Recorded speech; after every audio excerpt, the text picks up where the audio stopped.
Ladies and gentlemen, welcome to Atlantic Bushcraft Adventures. Tonight we are on episode 220 and we are going to be talking a little bit about fishing on the trail. And not just going to go fishing, because, anybody can do that. But more realistically, if you're out, bushwhacking or whatever, you have a bushcrafting trip or a camping trip or something like that planned, and you may want to do a little fishing along the way, carrying a full-length rod sometimes just isn't the best option. It either takes up too much weight, or it's getting tangled into the trees, or, there's different reasons why you may not want to take a full rod. However, there is lots of things that you can do that'll still, get the hook in the water and potentially get you a meal. And I thought that's what we'd talk about a little bit tonight. Ben, what about yourself? What's your thoughts on this whole thing? I think that's exactly it. So just, I guess, compact ways to take enough stuff to do fishing. You could look at it a little bit of survival, but this is more just having it there in case. So joining us in the comments tonight, not to cut you off there, Ben, but just because they said hi, and there's 3 of them coming in hot. So we have Fish85. Howdy, Fish. Good of you to join us. We have Danny from Red Sand Adventures, and of course we have our good old friend Steve, who's working around there, and I'm sure we'll have some insightful things. I know Steve and Danny both do a little fishing there. Fish85, I assume by the name, must do a little bit. Maybe not. At least one. But yeah, it's something that I do quite often when I go out bushcrafting. I don't necessarily plan to go fishing, but I always have something in my bag that if I want to do a little bit of fishing, I can at least drop a line in. Doesn't mean I'm going to catch anything. Ben knows that all too well. I figured I would make fun of myself before you had the chance. I wasn't going to throw you under the bus this trip. I don't believe that. I honestly don't. Now we'll never know. But I mean, it's a common thing, especially if you're into like long hikes and stuff like that. If you were to take a full, 6-7 foot rod and just kind of have it in your hand and hike along, it's not that you can't do it. It's just, 1, it's cumbersome. 2, if you got to go through any amount of trees, like it's tangled up into everything. And you may want to, they're difficult to attach to your pack. Not impossible, but not easy. And it's just something else where if you can't attach to your pack, it's very easy to lose. You know what I mean? Oh, yeah. And it's very easy to damage. Good point. So, I don't know how many times you've done it, but I've done it more than I'd like to count, which could be just 1, honestly. But trying to walk through deep woods with a full-size fishing rod is difficult. I mean, it gets hooked in branches. If the hook comes loose, you can lose your lure and stuff. Like, it's awkward. And even, like, throwing it into the back of a vehicle, I mean, it's the most common thing in the world to crack one with the hinge of your car or something, just trying to close it, and you break it. Because it's long, it's thin, it's relatively fragile. So it's not the most convenient thing to take when you're camping. And so if you can have something that's pretty compact, pretty efficient, then it allows you to have it, and it'll work for the occasional fishing trip. Now, if you're hardcore and you're gone with, say, our good buddy Gary, he takes like 8 or 9 rods. Like it looks a forest behind him. But I mean, that's the difference too. He's going out there with the intention of fishing, as where I go out there with the intention of bushcrafting, and fishing just happens to be a part of that.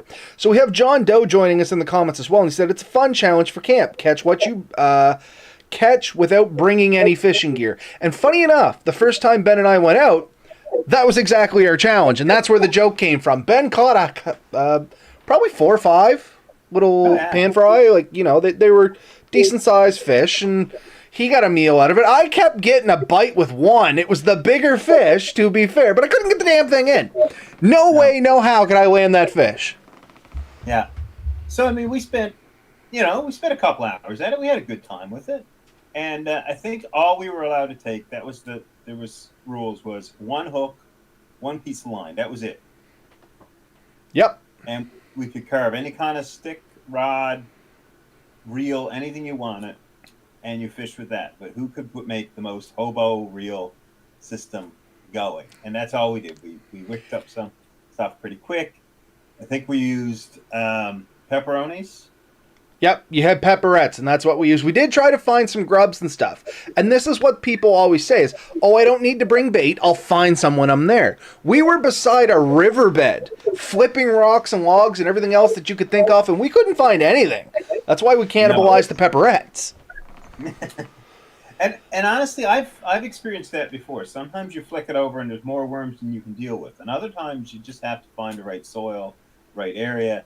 And in that area, it was gravelly and rocky and not much soil. And honestly, there wasn't a lot of insects that you could pick up and attach to your reel. Yeah, we couldn't find anything because we were looking for grubs, grasshoppers, crickets, worms, like anything we thought we could use for bait. We ended up using the pepperettes and some of the wax from your Bell cheese.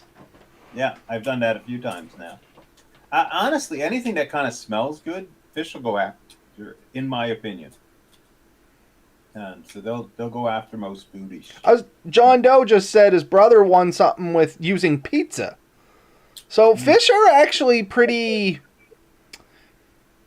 non-picky eaters, because I know if you can get that first fish, you can use the eyes. That's 2 pieces of bait right there, and they work really well, believe it or not, as well as the intestines. You can use that, and that makes really great bait as well. So if you can get that first one, you can kind of set yourself up to get more, theoretically. Right. Yeah. I mean, you can use that. I've seen people use small fish to catch bigger fish. Be reasonable. You're in a small stream. There's not big fish in most small streams. They're usually proportionally sized, so keep that in mind. You're not coming out with a 3-foot fish in a river that's only a couple of feet across. No, and that's where we were. Like, realistically, it's a big waterfall, lots of water moving, but the river was only maybe 10 feet wide, tops, and ankled and knee-deep. Yeah, most places not all that deep. There was pools, but for the most part, it wasn't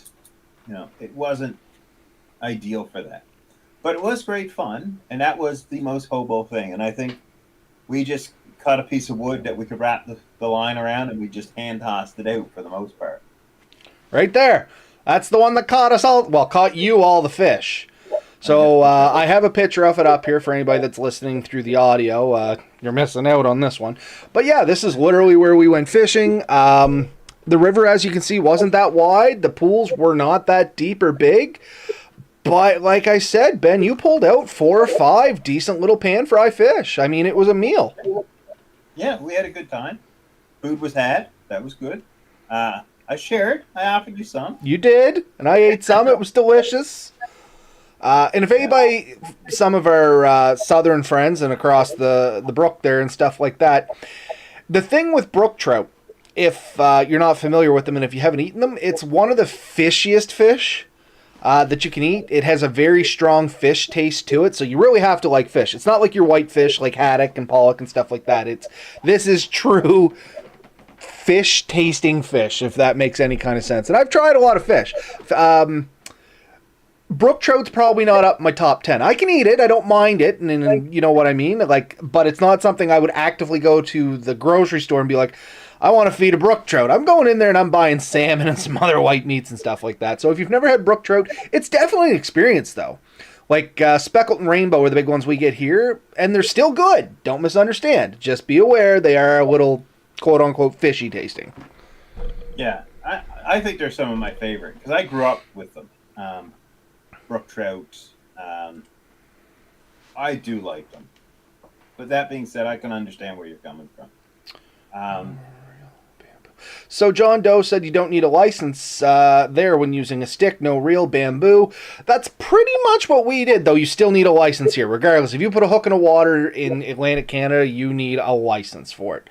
But that's basically what we did, John, was we just took a long switch or a stick, whatever you want to call it, a branch off a tree, literally tied just a granny knot of a line onto the end of it, threw a hook on it, and then whatever we could find, we ended up using for bait. And we did try a couple different things, too. We ended up trying to make wooden bobbers and a few other things. We used the wax to try and make a float.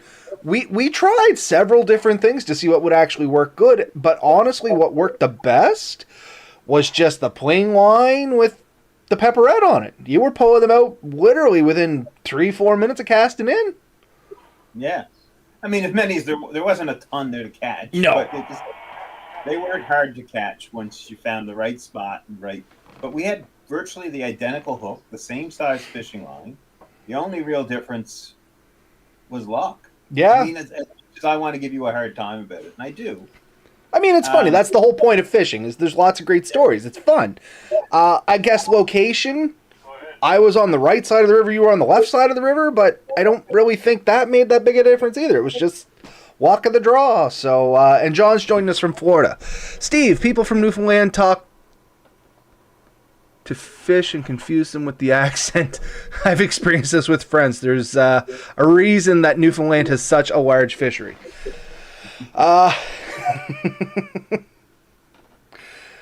Yeah, if so once again, for our maybe across the waters brethren, have you ever a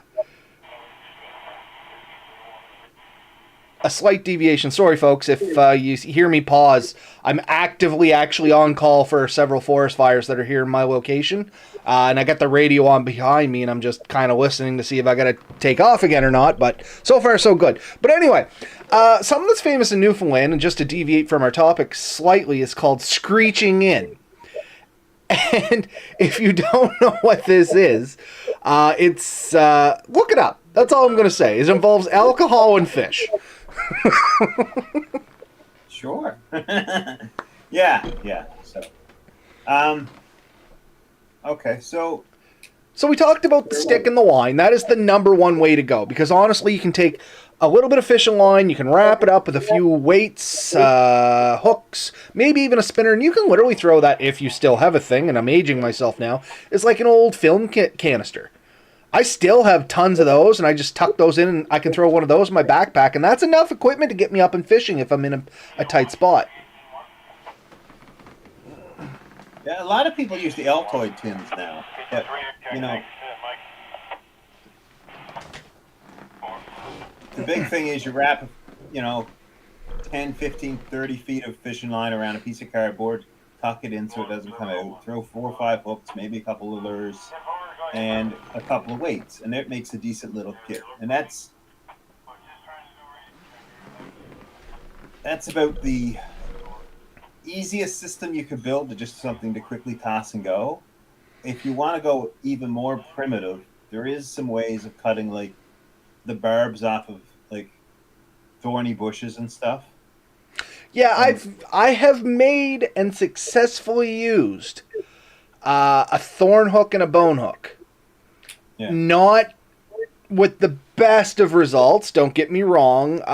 When I say successful, don't think that it was like, oh yeah, I caught my fish. We're talking hours of trying to fish and get this right and stuff like that. And honestly, it was frustrating at times, perfectly honest. You got to get the hook, quote unquote, tied in just perfectly and the bait threaded on so it all sits in line.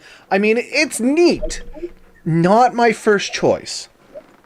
And honestly, from what I've been told, they really need to swallow it, where with a modern metal hook, you just have to get them hooked into their skin somewhere. Like if their lip goes around it, you can generally pull them in.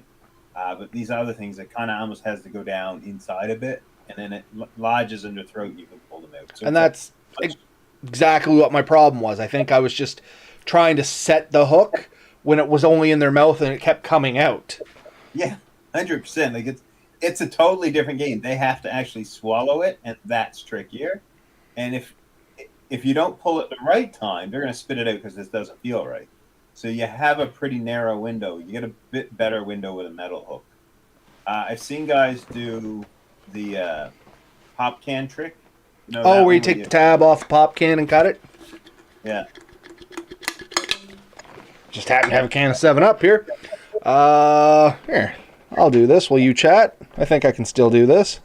So, yeah, you take the tab, because it's relatively strong, but I mean, it's aluminum. Don't think it's super strong. And you cut it at a slight angle, and you twist it out, and it creates a rudimentary hook. And Robert will probably show you in a second. And then you tie the string to the back end of it, and you can toss the thing out. And maybe a fish bites it and takes it, and it actually kind of acts a little bit as a lure slash hook combo.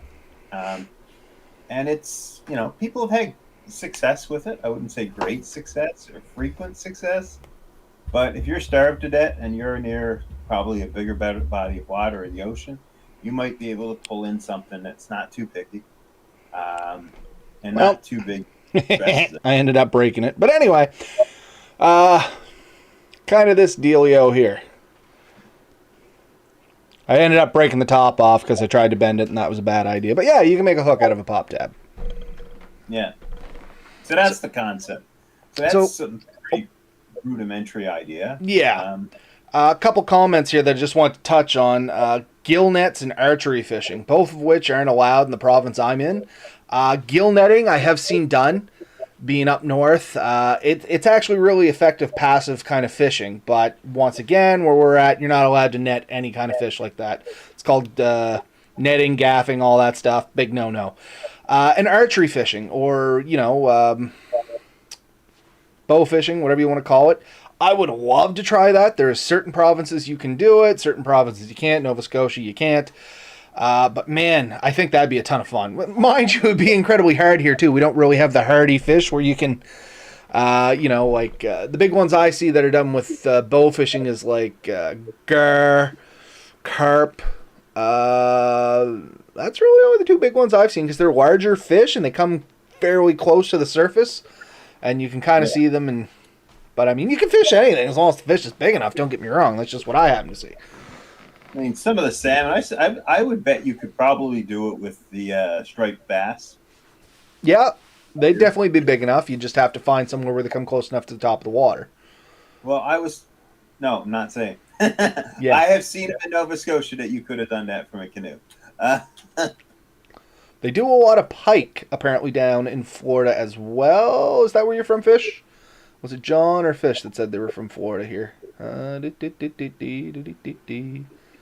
John's from Florida. Where are you from, Fish? A lot of pike there, apparently, they do fishing with. And we do have pike up here. I wish Gary was on. He's fished a vast variety of fish compared to Ben and I. He is a pro fisherman. So Fish is in Michigan.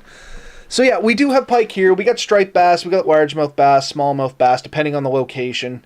It starts with G. Garlock? I can't remember what they're called, but anyway, we have a couple other fishes here too. Don't get me wrong, we're not just all about trout, but yeah, I would have loved to try bow fishing. Yeah, I haven't tried it either. I've sized it up. I don't think it's ever been legal where I've been or encouraged anyways. Have you tried spear fishing? Well, no. No, and I'm sticking to that answer. I have. Once upon a time, it wasn't illegal in Nova Scotia. You could actively spearfish in certain locations. Smelt fishing, which is the big legal one I'm going to say right now to keep us out of a lot of, potentially tricky situations. So we're going to stay with smelt fishing. That didn't change until like the late 90s, early 2000s. You could still spearfish smelts. Now it has to be on a string, of course, and whatnot, but that's another viable way of trying to do some fishing as long as it's legal in your area, and we highly encourage you to check all your local laws and stuff like that. It's just a quick call to your resources office and they can tell you what you can and can't do. But spear fishing offers a unique challenge of enjoyment, as well as trying to hit a target where it has light refraction in it. It's kind of weird. Yeah. You might get away with a little bit more as you get out into the water, but inland fishing still has a lot of rules. So we've talked about the switch with a line on it. The other thing that you had, Ben, you're probably not going to be able to see the picture because of the way I have this, but you remember the hobo reel you made? Yeah. So, nope, don't get it up. There we go. Now I have a picture of that up, along with your Mora knife. But anyway, that's anybody, once again, watching the video here, that's what we call a hobo reel or a hand reel. The idea is you can see the tapered handle there. That's what you hold in your hand, and where Ben had carved out around it, that is where your line would go on. So this is basically... Sorry? There's the wax and the cheese we used. Yeah, so the red blob up top, that was the wax off your Baby Bell cheese, and we used it both as, well, we used it for a couple different things. We tried it as bait, we tried it as a bobber, we tried it as a lure. We tried some things with it. Yeah. But once again, oh, sorry. I've used that before with varying results. I'm not going to say it's the best. There's a lot of uniqueness you got to put into that. We found with that one there, if you can get it right, you can kind of do like the old spin cast where you take it and you spin and it should spool off the end. If this was the end, the string should come off the end. But we were having some difficulties with yours. It was getting fetched up. And that's where the fine tuning gets in. You sometimes got to take hours to fine tune those things out. You really need sandpaper with that, maybe a lathe. What I was going to say is... So, seeing Steve's asking here, so collapsible rods. We're going to save that one because there is something smaller yet than a collapsible rod. You know what's really good? No one's going to think about? You go to Walmart and you pick up the little Dora the Explorer Disney cartoon style one. It's got like one eye on it. It's about a foot, maybe 14 inches long. Those things are awesomely good to fish with. They're so fun. Never tried one. Tried river fishing with an ice rod, and that was interesting. Caught a salmon. That was even more interesting. But, well, we're on the topic of hand rods, hand reels. This is another kind of setup. This is something I made. It's just some wood, same kind of deal. You spool it off, you throw it out. It's just stronger line. This is the green line, and I just keep a hook on it. This can literally fit in a pocket, and this can get me out and fishing. You know what I mean? Like you pull that off, take your line out, and then you basically just hand bomb it out. This works better in moving water. You drop it in and kind of let it float down and do your fishing from there is what I found, but I have used it for other things with varying luck. The thing with all these hand options are you don't really have a drag. You are the drag. You are the reel. You are everything. So you got to keep that in mind. It adds a few other challenges, but sometimes those challenges are fun. We used to use a much bigger version of that for cod. Oh yeah? Is that a new thing or? No, growing up, you jigged. Cod was something you jigged for. So you had something like that thing, but they were probably at least a foot long and a foot wide, and they were quite a bit bigger. And the fishing line you used on it was quite a bit big, and you would drop the fish. We had like a jigger. You drop it down, you hit the ground, and you come up about 3 meters, and you just back and forth, back and forth. And, sounds a lot like squid jigging. When you catch yourself a nice, like, 30, 40-pound cod. I would not want to pull in a 30-pound cod with my hands on her line. So, John Doe, have you ever heard of a yo-yo reel? I have, but I've only ever seen them used in ice fishing. Which, it's basically just a reel. And correct me if I'm wrong there, John. This is what I'm envisioning anyway. It's a reel, and it's kind of like, you know the old pull-down blinds? Where you can pull them down and they'll lock, but then if it takes a quick snap, they kind of fling back up. That's what this yo-yo reel was to me, or what I'm thinking of anyway. And people used to put them out on a stick, and they'd put them over the ice fishing holes down in the harbor. And then if they got a bite or something, it would basically reel the sucker back in, which is another viable option if you can figure out how to use that in a river. I just never thought of that. Actually, it's a great idea, John. I'd love to hear if you have used this, like lake fishing, river fishing, something like that. I just always assumed it was an ice fishing product. A couple of the kids last week for some reason.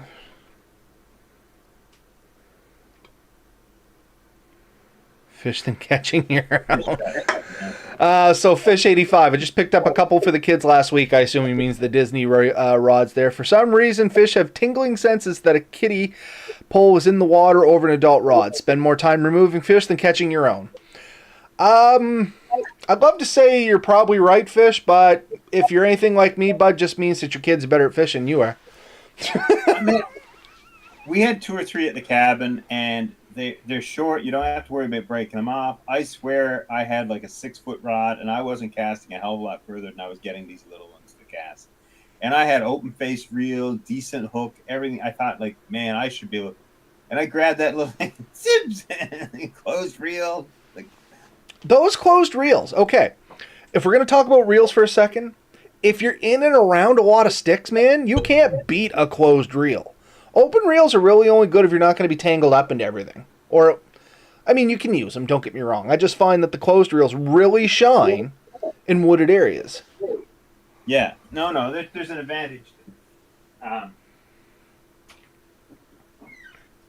So, while Ben is gone, getting what I assume is some sort of demonstration product. No, I had to get rid of the dog. Oh, okay.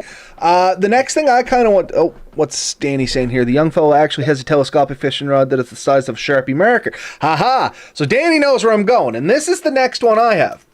This is my pocket rod, and there is a standard pen next to it. As you can see, it's about the size of a Sharpie marker. You pop the top off, and then these suckers actually extend out, and they come with this nice little reel. That is the cutest little Can I reel. help you? I'd sure pocket rub your head stop by. Give me I two bet you when you bought that, your wife was so proud of you. Yep. So there we go. This is kind of the whole setup there. And I mean, this is great. This literally does just fit in your backpack. It's nice and tiny. It's all good.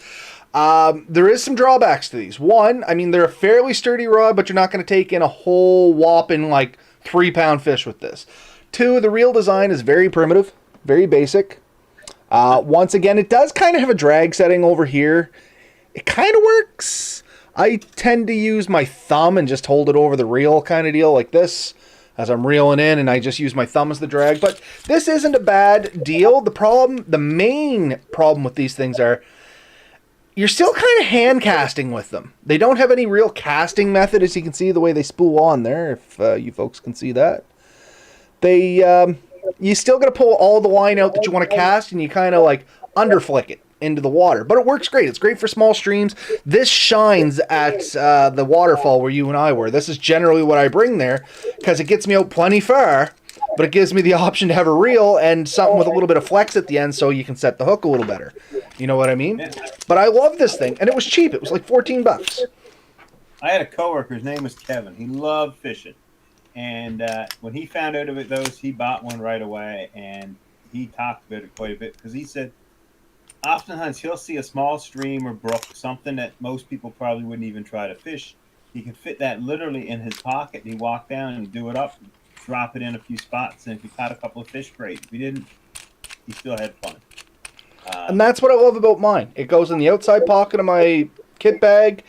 It's kind of got its own little spot there, and I just set it and forget it. You know what I mean? It just stays there. And if I'm like, oh, that's a neat little stream, I'd like to try a couple casts into that.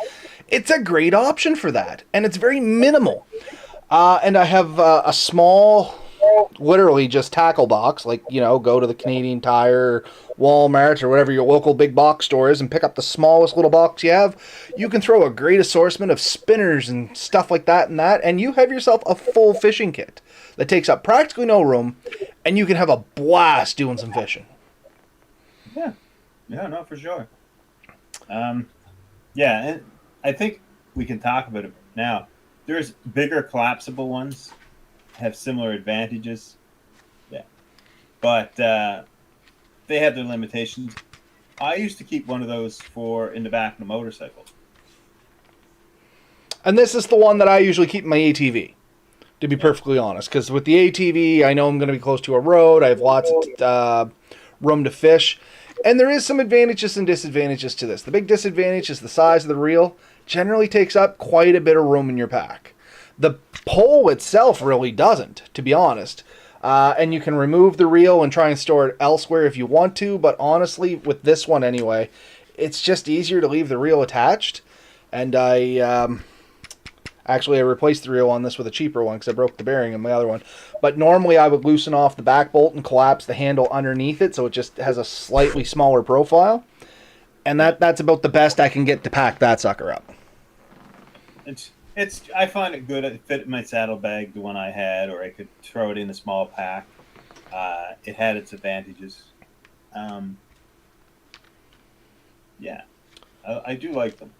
They're neat because you still end up with like a 6-foot rod. You get a decent sized rod with them. Potentially even bigger if you want to pay for it. And that's the thing. Steve was asking if we had some suggestions for smaller collapsible fishing rods, and I'm going to be honest with you, Steve, to an extent. They're very similar regardless of what you buy. There is some exceptions. Once you get into the big brand names and you start paying big bucks, you are definitely getting a better rod. It's better quality, it's a little stronger, it comes with a better reel, it's probably a little smoother to collapse and put up.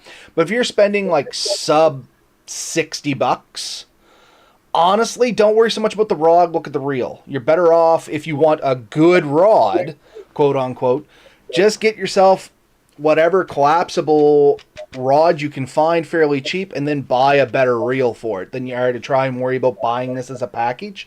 If you're going to buy as a package, look for like the $45, $50 ones, buy it and just laugh yourself away because you're not really going to get a whole lot more for a lot more money unless you start kind of customizing it. If that makes any kind of sense. Yeah. And honestly, I've never spent big money on a rod, and that's an honest thing. Like, I go to Canadian Tire, Walmart, and whatever is more or less affordable. A buddy of mine at my cabin, he went to the dollar store and bought 2 or 3 7-foot rods. He loved them. This and my fly rod. Nope, not even this. My fly rod, I think, is my only brand new rod I've bought. Everything else, flea market finds, flea market, yard sales, whatever. I don't think I paid more than $10, $15 on any of the rods I own except for my fly rod. I will say a really cheap reel is a really cheap reel. Yeah. Reels are where you can spend money if you want a good rod. Less about the rod, definitely more about the reel. Unless you're playing into fish bash and then you need to, if you're looking at monster fish, you definitely have to get a rod that's going to take that kind of weight and pull because there's nothing worse than trying to set the hook and your rod just snaps in half. Yeah. But I find with reels, if they're not good, that they jam up more frequently, the handles fall off of them. I've had the whole reel part come right out of one. Like, it just disassembled. Yeah, the see, drag this is doesn't work. one thing I don't like about this one is the handle can actually back out. It doesn't have a back nut for tightening. If you accidentally start turning this the wrong direction, it will literally just come out. And I've had that happen where I've lent this to somebody, and they were using it to fish, and they were spinning it in the wrong direction. The handle just came out, and they lost their fish. Yeah. And granted, I mean, once again, I didn't really pay a lot for this rod, so this is kind of the rod I lend everybody, and they're like, hey, let's go fishing. I'm like, yeah, here you go, here's a rod. You know what I mean? So. But yeah, I mean, you don't need a ton to enjoy fishing, and we're talking about lightweight systems you can take. So these are definitely some options. We talked, and this is, I think, what we really could go in a little bit more on, is improvising. Like, there's oftentimes different things. I've heard people using jewelry. I don't recommend jewelry as lures unless it's dire circumstances, because there's a pretty good chance you're going to lose it. And if you lose your wife's favorite diamond earrings in a snag, I'm sorry, you're going to probably do it for the next couple of days. That being said, cheap jewelry and stuff often works. It is a fun one. It's a challenge sometimes. Just go to the dollar store, see what you can get. But you can buy a good bait, the okay fishing line, and rods. And I don't know about reels, but you can get stuff, right? You can have some options.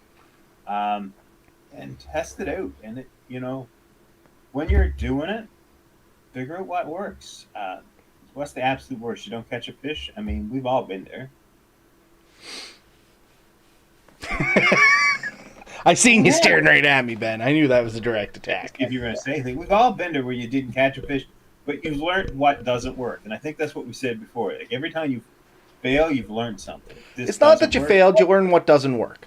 Yeah. With everything in life. Don't just take that with bushcrafting. With all aspects of your life, I'm a big believer in never accepting failure, but it's not failure if you learned what not to do. It's only failure if you let it defeat you. You know what I mean?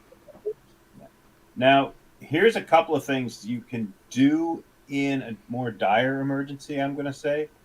The fish weir type thing, where if you can find a puddle or a low spot that you can channel a little bit of water in, throw some bait in there, fish will eventually swim into it. You can drop a rock and sort of separate it. Now they're stuck in a small area, and if you're smart enough, you can actually scoop them out of the water. Now, I don't think this is legal, Once again, you said you were moving more towards the survival side of this, and I think Yeah. there's probably a little bit of leeway for survival situations. And this doesn't mean I'm out for a walk, you forgot your lunch, and you're a little hungry. This is you are lost, you don't know if somebody's coming for you, and you are starving. Keep in mind, survival does mean it's a necessity to survive, not to qualm a snack attack. You know what I mean? So if you're in a position where you're kind of worried about where you're going to get your next meal, and you come across the right situation, sometimes you can build a little spot and, you know, funnel a few fish in and catch them that way. That is a potential option. Some people have made the fish traps, which are cones with like a cap in them. Fish go in and they can't find their way out because it has that like opening type system. So a hole that'll kind of open up as it goes through and then close, and when he turns around, he can't find a hole. So those work Funnel. really well in shallow moving water, I find. I have tried these in the past. When I was younger, you could actually buy, like, from the store, what was called a fish trap. And what was explained to me, and I mean, the legality of this is in question at this point, of course. This was taught to me by my grandfather, but basically you find moving shallow-ish water and try and build like a disruption across it. Not so much a dam. You're not trying to stop the water. But you throw a bunch of big rocks in, so fish don't generally like to swim through a bunch of rocks if they're just moving through the river. They generally, like the rest of living things, take the path of least resistance. So you kind of make it difficult for the rest, and then you funnel it into where your trap sits, and it actually works fairly well. Deeper water, they can swim over it. You know what I mean? So. Cool. Yeah. So there's that method. I mean, some people mention a net, again, basically illegal, but you can do it. Netting and gaffing are both illegal here in Nova Scotia. The one I've seen is where you lay the net on the ground and you tie the four corners to a single pivot point. You pick the whole thing up. That I have seen done, where one guy runs and jumps on the end. Well, I know down in places like Florida and Idaho and maybe a few other places, you can get casting nets. Where literally it's a net for fishing. It's got weights on it. You tie it to your wrist and you kind of throw it out like a pizza. And it goes out wide, drops, and then you just pull it back in. Once again, not legal here. So I've no experience with one, but that is another option. But they actually take up a surprising amount of room for what they're worth. A lot of people would think, oh, hey, that sounds like a great way. I can throw it in the bottom of my bag and forget about it. But the ones I've seen, and granted most of them are in videos, they take up a surprising amount of room. Same as a gill net. Gill net takes up a surprising amount of room. So we had a casting net at our cabin. Now, we never used it. It was a decoration, but I think my grandfather or my father's grandfather had made it. And it was maybe a 10 or 15 foot one. That's diameter, right? So you get a piece of rope that makes a big circle, and there was little lead balls all the way around it, and then netting went into a single point in the middle that you have your rope on, and you throw it in such a way it would open up and drop down over a body of water, and when you pull it, it all closes and makes a bag, really, and you drag it back in. Great system, great idea. I've never tried using them, but that thing weighed a ton. From what I understand, there is a knack to throwing them, and if you don't have it, they are useless to you. So until you learn that knack, it's one of those things that I think that takes a bit of practice and skill, which, I mean, all methods of fishing do. Let's be real here. But it's not something that you want to try and rely on if you've never used it. Now, that being said, if I had the means to make a cast net and I was in a survival situation, I'd try to figure it out. Don't misunderstand. But just to grab one and say, oh, yeah, that's how I'm going to eat and I'm not going to worry about it, I'd want to try and give it a few test throws somewhere, somehow. You might be dragging 20 pounds of lead weights and rope for not, right? Well, that's just it. I mean, they are tricky to throw from what I understand.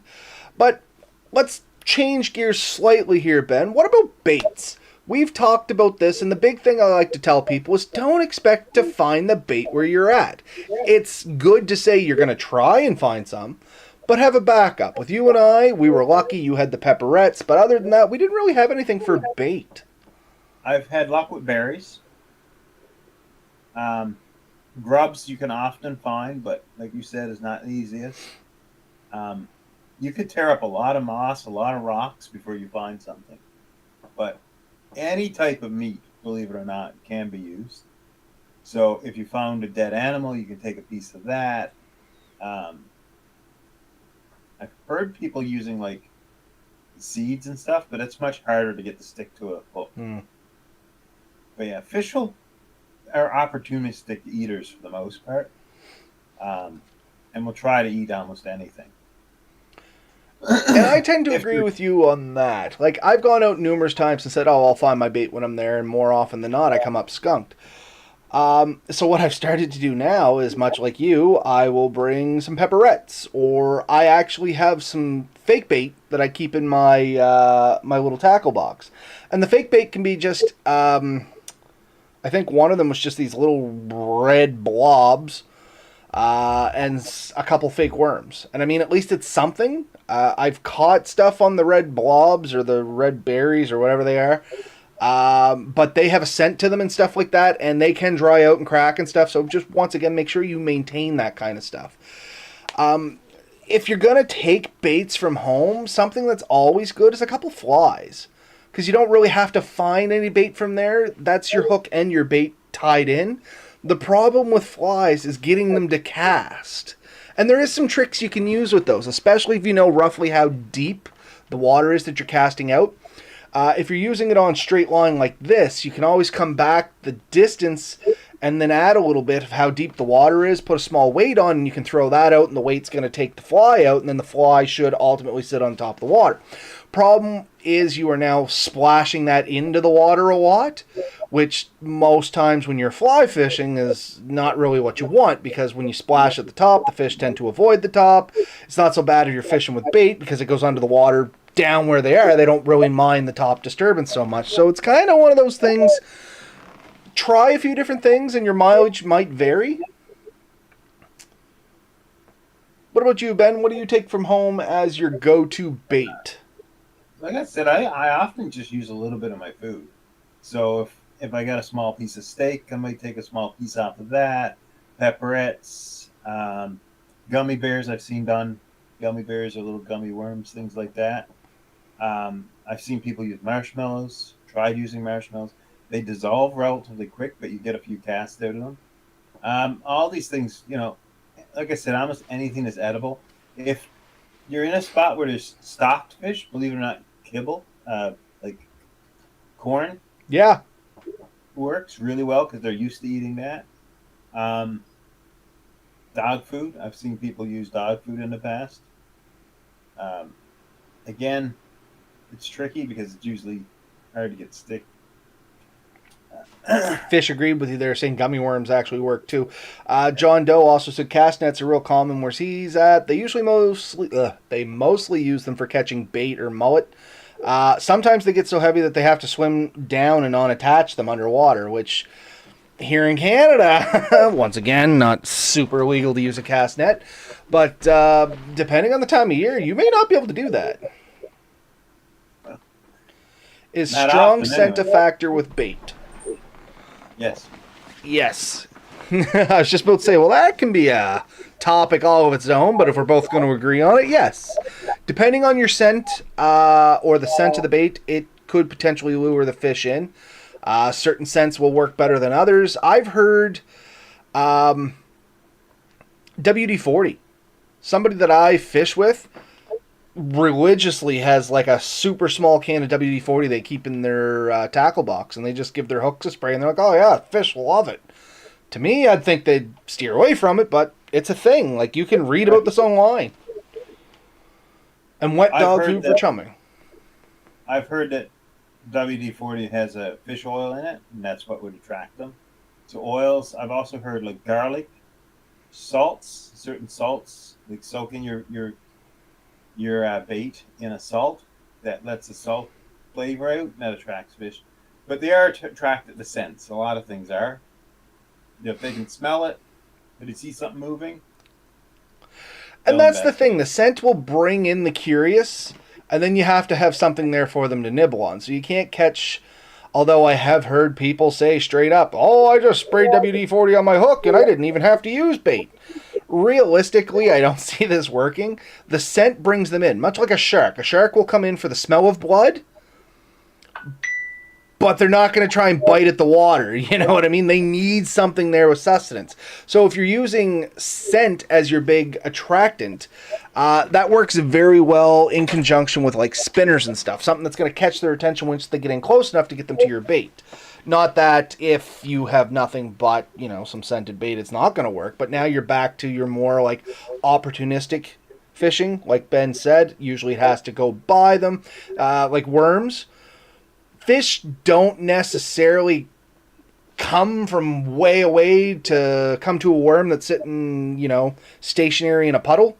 If you move the worm around, they may see the movement. They may pick up the scent. It's kind of a combination between the scent and movement. Fish are, even though they're opportunistic, they're still predators. You know what I mean? They want to latch on to something, so you got to give a little movement in there with it. Yeah. Gang, round kill, water, maggots, dropped in the water, catch big fish. Yeah. I've never tried that myself, but of course it would work. Yeah. You know, fish are no different than almost any other animal. They're going to come to things, especially things that are familiar. So if it's something they've eaten before, they'll come to it more likely. But they will investigate, I think, things that are unusual too. So we're coming up on 46 minutes here. Instead of dragging her out too long, just because I don't think we need to for this topic. To kind of round us up here, Ben, best bang for your buck, what's the best backpacking thing that you would take, fishing-wise? I think just your basic gear. Just a few hooks, a couple of lures, you know, some fake bait like you mentioned. You can fit everything you absolutely need in an all-size tin, for example, size-wise. And just keep talking. I'm going to go see if I can get my tackle box. It should be right here. But yeah, gathering up, you know, the bare necessities, fit it in a small case, something you can put in your pocket. It only takes a second to cut a quick switch or a small piece of wood to make a hand reel. And you can dangle that thing in. Great fun. If I had to go up from that, I might go with maybe the little pen rod, but for the most part, I don't even think I'd bother with that. Most fish I usually catch within a few feet of shore anyways. You don't need to be casting, you know, half a mile out. If you do, you got to reel it all that way in. So, yeah. I would say a quick switch with that basic kit like I think you're about to show. So this is my... On that note, this is my basic backpacking kit. Like, it's not that big. There's my phone for comparison, you know what I mean? Like, this is actually smaller than my phone, but maybe twice as thick. And I can carry a ton of gear in there. Like, I got some steel leads, just in case, but otherwise, without dumping that out, you can see I got, I think that's hooks, 2 different sizes of hooks, some pinch-on weights, a couple of spinners. And over here, I actually have like a gill rope and a small pair of, or I say a small pair of pliers, but it's actually a straight up micro multi-tool. And this gets everything I need. I can either take this on my own and just do what Ben said, you know, have to throw a little line in or whatever. But I mean, nice pair of pliers. Nice and small. And yeah, with everything that's in here, you have a real good shot of catching something. The only thing that I didn't include in this was the bait, because I'm actually in the process of switching the bait out. I need to get some new stuff. I didn't see fishing line in there. That's the thing. I don't have the fishing line because I put mine in conjunction with the old pen rod. This is my backpacking kit. It's this pen rod and that. It all fits in one little pocket, nice and snug. And I don't think those pen rods are that expensive. $14. I checked them out before we came online. $14 will land you one of those. And I think it comes with line. However, I would change the line out. It's like 3-pound test or something. Yeah. So, yeah, no, I mean, The big thing for me, really, to catch a fish is a decent hook and a nice lure. Beyond that, you don't really need to get them super far out, and especially if you're with streams and brooks, perch yourself near a bit of current, and the fish are generally around there. They usually find like a quiet spot near the current because they're catching food as it comes in and out. And under waterfalls, usually around the edge, near the edge where it's just getting calm, because they're looking for things to come out of the turbulent water. And you drop something in that area, and pretty good chance it's going to chomp it up. And there you go. There's your fish. Yep, and in big open water, if it's shallow enough, in around big rocks. They tend to hide in under the rocks, and they just kind of survey out to see what comes by. So if you can cast out and drag by a rock, chances are that's going to improve a lot of your chances of catching a little meal as well. Agreed. They're generally looking for some shade, some shelter from other fish and aerial attacks. So, like at my pond, the loons, the ducks, and the eagles are all after them. They're usually, if there's a small shelf or something they can be under, and they come out and feed, and they go back in under. So if you can find those shelves, hang out in those areas, you can usually catch them. Beyond that, the only other thing I'm going to say, I've had my absolute best luck at dusk and dawn. Yep. Generally, that's when I have the best luck too, though through the day I've had pretty good luck this year, at least. Not so much in other years, Ben. But, no, it's, dusk to dawn. A light rain, I find, is pretty good too. Not a heavy downpour, but a light rain. And I find cloudy weather to be better than sunny weather, but that's just maybe for here. I don't know. Some people could argue with me on that one. I've heard both sides of it, but just things to keep in mind is when you're fishing, if you're getting lots of bites, pay attention to what's going on around you. What time of day is it? Is it sunny? Is it cloudy? Is it, light rain? Where are you at? These are all things that you can take with you the next time down, which is honestly going to be the biggest thing to up your game. Because once you understand where fish are and how they act, like Ben said, it doesn't take a whole lot to get in there and get a few. Yeah. Fish generally eat when food is available, and so the rain, like you mentioned, that washes a lot of animals and they're like small grubs and stuff into the water. If flies and stuff are really bad and they're like on the surface of the water, they'll tend to eat then. So just keep an eye on the environment. You can kind of figure it out. The more you pay attention, the more you'll learn. We are by no means experts. Oh, gosh, no. I sent Gary a message to see if he wanted to join us tonight because I figured he'd have some great input in here, but he never got back to me, so I assume he's just busy. Yeah, probably. But anyways, I'm good. Me as well. I think it's a great place to end. We're still at 52 minutes. Might have rambled a little bit, but those who are here, they know we ramble. Like I said, like always, get out there, have fun. I personally would challenge each of you, go down to the dollar store. You don't have to spend a lot of money. Get some basic stuff and don't test it out. Yeah, likewise. My challenge would be see how little you can get away with to catch a fish. And then take everything with you if you want, by far. Like, don't get me wrong. But just once you get there and the fish are biting and stuff like that, start taking stuff away and seeing what you can do with. Maybe try tying a piece of string on a stick. Put a hook on it and go for it. I mean, you'd be surprised. It's a lot of fun. Ben and I joke about it a lot, but it was a ton of fun, and we learned a lot of stuff. So I challenge you folks out there to do the same. You'd be surprised what you'll learn. Guess that's it. Night, everybody. We'll see you next week.